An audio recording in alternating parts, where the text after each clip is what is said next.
Je suis Thierry Delestrade, je suis réalisateur de documentaires. Et dans ce cadre, j'ai réalisé il y a une dizaine d'années une série de films sur l'histoire de la lutte contre le cancer. Et j'ai rencontré les plus grands spécialistes de la recherche contre le cancer. Ces hommes font partie aujourd'hui de l'histoire officielle de la médecine. Ils s'appellent Folkman, Weinberg, Rosenberg, Holland, Brucker. Mais dans ce cadre, dans le cadre de cette enquête, j'ai aussi rencontré le docteur Laurent Schwartz. Laurent Schwartz ne fait pas partie de l'histoire officielle, pas encore en tout cas. Et à l'époque, c'était intéressant de le rencontrer parce que le docteur Laurent Schwartz posait de bonnes questions.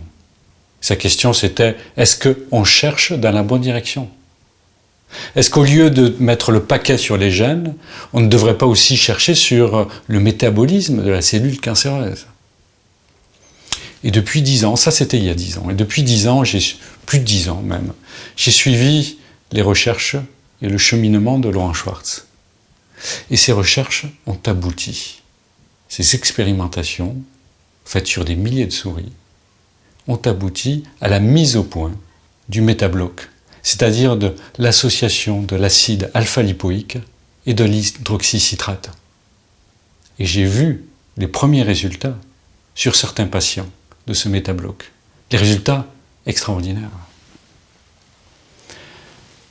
Alors, quand il y a 6 mois, un ami très proche a été diagnostiqué d'un cancer du poumon, j'ai appelé tout de suite le docteur Laurent Schwartz, parce que j'ai totalement confiance en lui. Et Laurent Schwartz m'a donné le protocole du métabloc, que j'ai donné à mon ami. Mon ami, par ailleurs, suit une chimiothérapie classique. Par chance, il est éligible à une thérapie ciblée, c'est-à-dire qu'il peut prendre sa chimiothérapie sous la forme d'une pilule quotidienne. Cette pilule, c'est l'Iressa.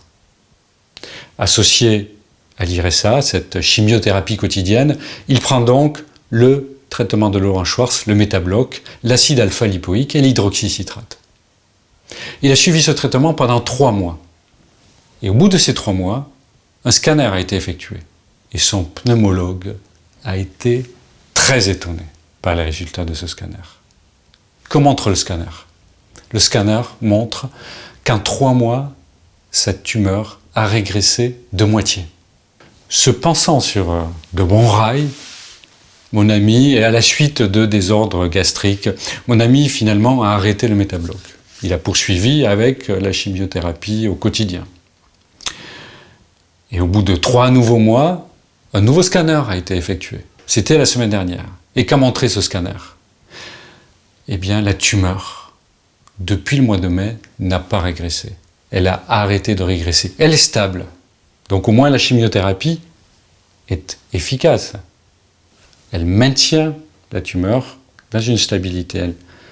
Mais la tumeur a arrêté de régresser. Donc cet ami va reprendre de nouveau le métabloc, l'associer à la chimiothérapie, et je pense que la tumeur va de nouveau recommencer à régresser. Je peux dire seulement je pense, parce que on n'est sûr de rien, parce que ce sont des suites de cas. Aujourd'hui, il est urgent de faire des essais thérapeutiques sur le métabloc. Il est urgent de réunir des patients.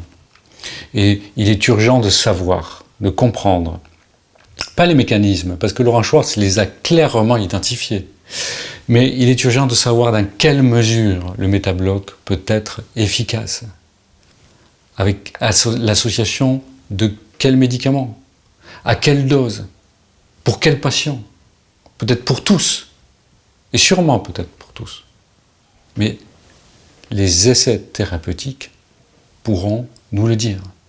Et il est urgent de les commencer.